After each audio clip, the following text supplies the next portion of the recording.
En las horas siguientes, 600 policías llegaron hasta el penal. Lo que llamó la atención de los jefes policiales en ese momento fue la llegada de Roberto Guamán Azcurra, brazo derecho de Montesinos, acompañado de personal de inteligencia a bordo de 5 vehículos.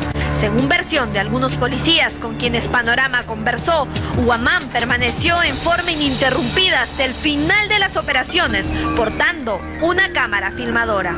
A las 9 de la mañana del 9 de mayo, Alberto Fujimori dio la orden de inicio a las operaciones a los generales Federico Hurtado y Abraham Malpartida. Esta orden se confirma a través de este informe secreto. Ahí se ve la cadena de mando. O sea, cuando son crímenes de lesa humanidad desde el Estado, no es el estadista el que manda al soldado, sino el estadista manda al oficial de mayor rango, ¿no? En este caso puede haber sido el ministro del Interior o el ministro de Defensa, ¿no? O sea, él tenía un medio de comunicación claro. Él tenía un medio de claro. comunicación directo, entonces daba las órdenes. Y a la vez, ese general da las órdenes al que le sigue. Pero eso no fue lo único que transmitieron dichos generales a sus tropas. Los oficiales que estuvieron presentes han declarado ante las autoridades que Hurtado y Malpartida señalaron un helicóptero Volk de la policía que sobrevolaba la cárcel asegurando que el expresidente estaba a bordo. Testimonios de policías valientes, de miembros de la Fuerza Armada también muy valientes, que han precisado la presencia de Alberto Fujimori, ¿no?, dirigiendo en forma directa el operativo desde un helicóptero, ¿no? Aparte está la cadena de mando. Desde el helicóptero se manifiesta de que hacía las coordinaciones, ¿no? Hacía las coordinaciones con el objeto de llevar adelante este operativo. Esta información ha sido corroborada en la bitácora de vuelo de la aeronave piloteada por un capitán de la aviación policial. En lo que varios testigos han coincidido es que esta nave sobrevoló el penal todo el tiempo y desapareció cuando el fuego cesó.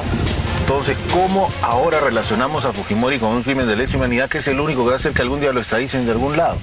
Pues hay que decir que Fujimori a lo Rambo estuvo en la incursión. Y es lo que dicen ahora. La nueva versión de Fujimori y Rambo dirigiendo, pues, en un guión, diría, pésimo. Por lo menos deberían ser un poquito más creativos. Esto es ridículo, esto es infantil, lo único que me da es risa. Ya no se pasen, pues Fujimori y Rambo tampoco. Más oficiales han asegurado ante la Fiscalía que el operativo de develamiento del motín no tuvo plan de operaciones, es decir, que cada acción fue ordenada bajo la marcha de manera verbal. Cada explosión, cada ataque, cada disparo. Para ejecutar todas estas acciones era necesario contar con la anuencia exclusiva del jefe de Estado. De igual manera, para detener el fuego. Tras los intensos ataques, los senderistas sobrevivientes se rindieron y con trapos blancos salieron del pabellón, pero una ráfaga de fusiles HK-3 abatió a varios de manera selectiva, constatado por el protocolo de necropsia. En ese sentido, existe más de una versión, como la de Madeleine Valle, hija del senderista Tito Valle Travesaño.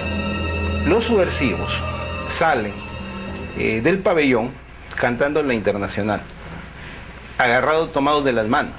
Uno de estos es Tito Valle Travesaño, que tenía una pareja que era Yovanka Pardavé, ¿no? Y en su otra mano se encontraba su hija, ¿no?, Madeleine Valle, ¿no?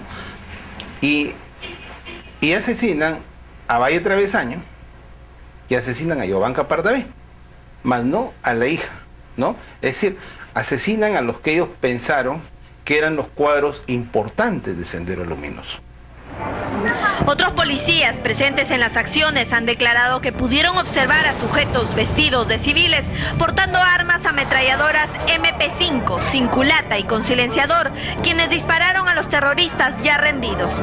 El operativo continuó con los fusilamientos en el interior del pabellón. Sobrevive Morote, me lo han contado algunos sobrevivientes, y que el coronel Cajahuanca logra rescatarlo cuando lo llevaban a la cocina, ¿no?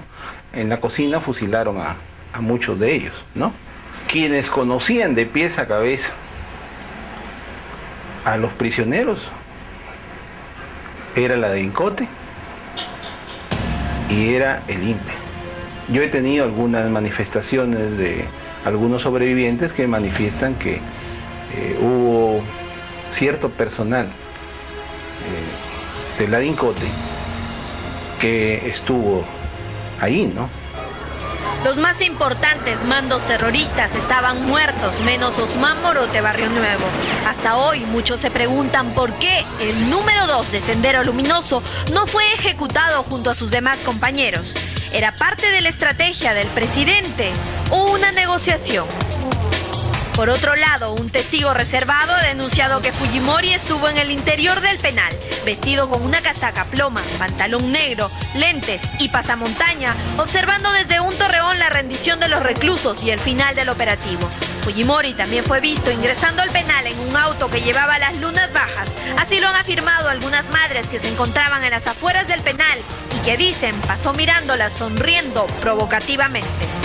Ahora extorsionan a un par de testigos, o los compran, como quieras decirlo, di que Fujimori estuvo ahí, di que lo viste, di que estuvo con pasamontañas. ¿Cómo va a entrar un presidente, un operativo de estos pues con pasamontañas? De verdad, no me dejo de reír. No solo fue un par de testigos, pero la historia registró a Alberto Fujimori el 11 de mayo en conferencia de prensa, presentando el inventario final de terroristas heridos y muertos. Estos últimos sumaban 28. Al día siguiente la cifra aumentó a 40 y luego a 45. Es decir, iban siendo fusilados. Iban siendo fusilados, lógicamente está, por orden de quien había hecho el inventario, ¿no? Quien había hecho el inventario había dicho, bueno, esta gente, ¿por qué sigue viva? ¿No? Y la eliminó. Actualmente, Alberto Fujimori enfrenta la acusación de homicidio calificado en la modalidad de alevosía y explosión.